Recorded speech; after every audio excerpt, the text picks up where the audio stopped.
Alabad al Señor, que la música es buena. Nuestro Dios merece una alabanza armoniosa. En el nombre del Padre, y del Hijo, y del Espíritu Santo. Amén.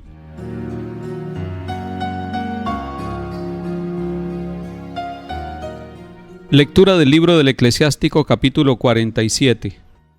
Como la grasa es lo mejor del sacrificio, así David es el mejor de Israel.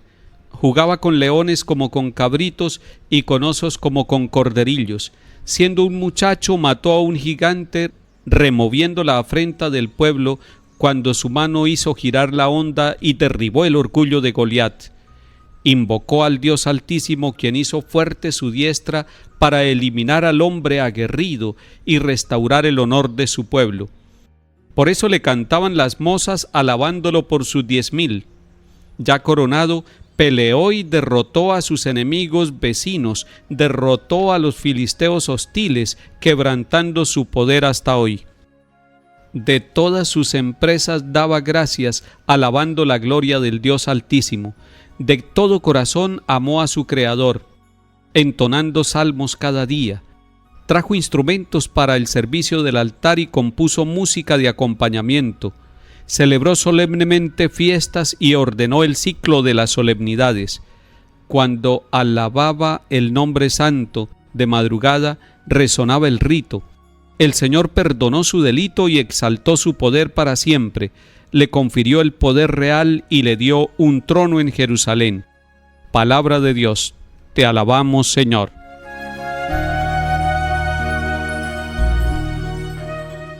Estamos terminando de contemplar todo este ciclo que nos ha presentado la persona del rey David, y por eso hoy tomamos el capítulo 47 del libro del Eclesiástico. Les recuerdo que el Eclesiástico es el mismo libro del Sirácides. En algunas Biblias se llama libro del Sirácides, en otras se llama libro del Eclesiástico. Es distinto al libro del Eclesiastés. Y estamos en el capítulo 47, y el capítulo 47 de este libro está haciendo un elogio, un resumen de lo que fue la vida del rey David. Fue narrando como los acontecimientos de la vida, pero quiero destacar algunos elementos. Dice que amaba al Señor su Dios, su Creador, de todo corazón, y que daba gracia de todas sus empresas y daba gloria al Dios Altísimo. Eso es muy interesante en la vida del rey David. Seguramente eso fue lo que lo hizo grande, que él todas sus empresas y batallas se las atribuía a Dios. Todos sus triunfos, todos sus éxitos eran para gloria de Dios, y le daba gracias al Señor Creador de todo corazón. Él amaba a Dios. Es lo que estamos diciendo del rey David. Es un personaje del Antiguo Testamento que aprendió a amar a Dios. Es necesario que nosotros nos examinemos. ¿Somos católicos, cristianos que amamos al Señor? ¿Somos personas que le damos gracias a Dios por los éxitos que tenemos? ¿Realmente nuestra oración es una oración pegada a la vida? ¿O es una oración de memoria? ¿O es una oración de labios para afuera? El rey David componía salmos, el rey David cantaba, el rey David le daba importancia a las solemnidades religiosas de su tiempo. Como rey de Israel, era el primero que salía a danzar y a dar gracias a Dios. Y dice, por eso Dios le confirió el poder y le dio el trono en Jerusalén. Nosotros deberíamos estar muy agradecidos con Dios. Nosotros estamos llamados a parecernos en eso al rey David, a parecernos en la gratitud con Dios y en el amor con Dios, para que de esa manera, así como el rey David en el Antiguo Testamento descubrió la presencia del Dios en su vida, nosotros también, y que nuestra oración sea una oración pegada a los sufrimientos, a los pecados, al perdón y a la gratitud por todas las obras y maravillas que Dios realiza en nuestra vida.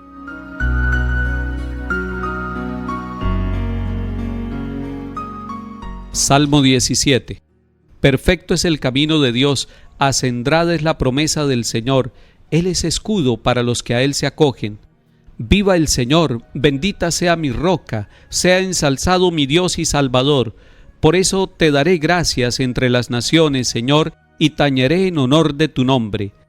Tú diste gran victoria a tu rey, tuviste misericordia de tu ungido, de David y su linaje para siempre.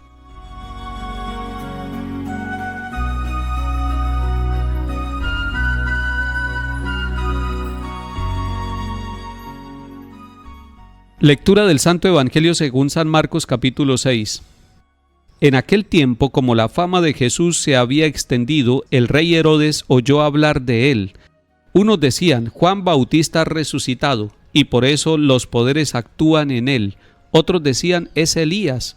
Otros, es un profeta como los antiguos. Herodes al oírlo decía, es Juan, a quien yo decapité, que ha resucitado. Es que Herodes había mandado prender a Juan y lo había metido en la cárcel encadenado.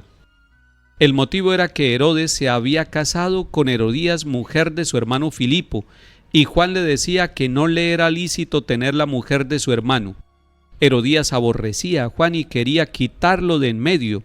No acababa de conseguirlo porque Herodes respetaba a Juan, sabiendo que era un hombre honrado y santo, y lo defendía.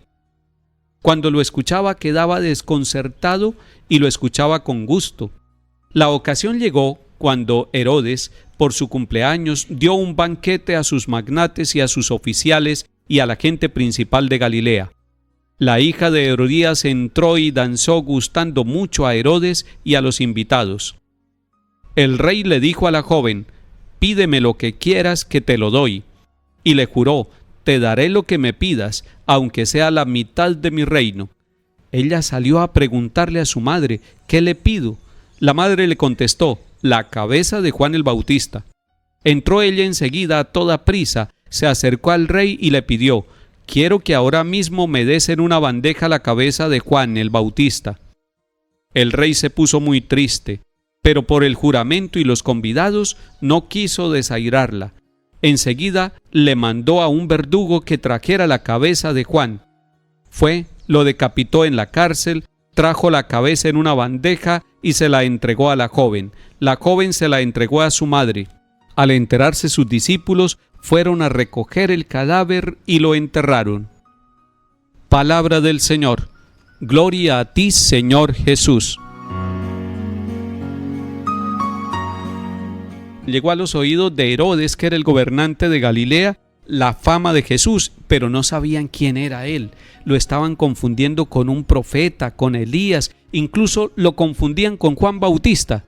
Y Herodes dice, ese es Juan, a quien yo mandé decapitar. Y el evangelista recuerda cómo fue la muerte de Juan. Empieza a contarnos cómo fue esa trágica muerte. Fue en una fiesta que se convirtió en tragedia, porque una muchacha sale y danza, y eso le agrada muchísimo al rey.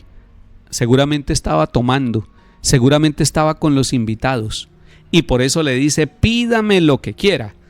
Es que a veces en medio del alcohol se exageran las cosas, es que a veces en medio de los vicios se cree dueño de todo, y por eso pídame lo que quiera que se lo doy, así sea la mitad de mi reino. La muchacha le pregunta a la mamá, ¿qué le pedimos? Y la mamá, que tenía un odio con el profeta porque el profeta le decía que ella era una adúltera, que no estaba bien que viviera con el rey Herodes porque estaba casada con un hermano del rey Herodes, vio la ocasión para quitarlo de en medio. Así terminó trágicamente la vida a Juan. Están confundiendo a Juan con Jesús. Es tal vez también el anuncio de lo que va a ser la vida de Jesús. Jesús llamó a los 12, Jesús está predicando, Jesús empezó en Galilea, Jesús está cogiendo fama por su enseñanza, algunos lo rechazan en su pueblo, pero esta muerte de Juan está preanunciando lo que va a ser la muerte de Jesús. Va a morir también en la cruz, va a ser sacrificado. La muerte de Juan no trae salvación, él era un predicador, él era el que preparaba el camino, pero la muerte de Jesús es una entrega de su vida por amor, es una entrega que va más allá de la muerte. Y Juan no resucitó. Herodes pensaba que Juan había resucitado, pero Juan no resucitó. Lo que sí es que está anunciando no solamente la muerte de Jesús, sino que está anunciando que va a haber uno que sí resucita. Y ese que sí resucita es Jesús, el que está empezando su predicación. Y esa resurrección es la que nos da salvación. Ninguno más ha resucitado, ni siquiera Juan Bautista, de quien Jesús dijo es el más grande nacido de mujer. He ahí la diferencia entre todos los profetas y Jesús. He ahí la diferencia entre el rey David, que vivió 40 años y que fue un gran guerrero y un gran gobernante, con el rey que hay ahora, con el rey que entró en un burrito a Jerusalén, con el rey que lleva un grupo de 12, con el rey que fundó la iglesia. Esa es la gran diferencia entre el rey del Antiguo Testamento, que es David, y el rey del Nuevo Testamento, que es Jesús, que Jesús murió y resucitó. El rey David no ha resucitado, Juan no ha resucitado. Y por eso nosotros decimos, creo en la resurrección de los muertos.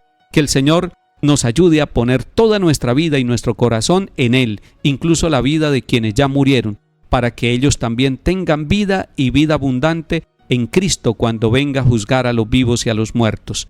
Que el Señor nos bendiga y acompañe en el nombre del Padre y del Hijo y del Espíritu Santo. Amén.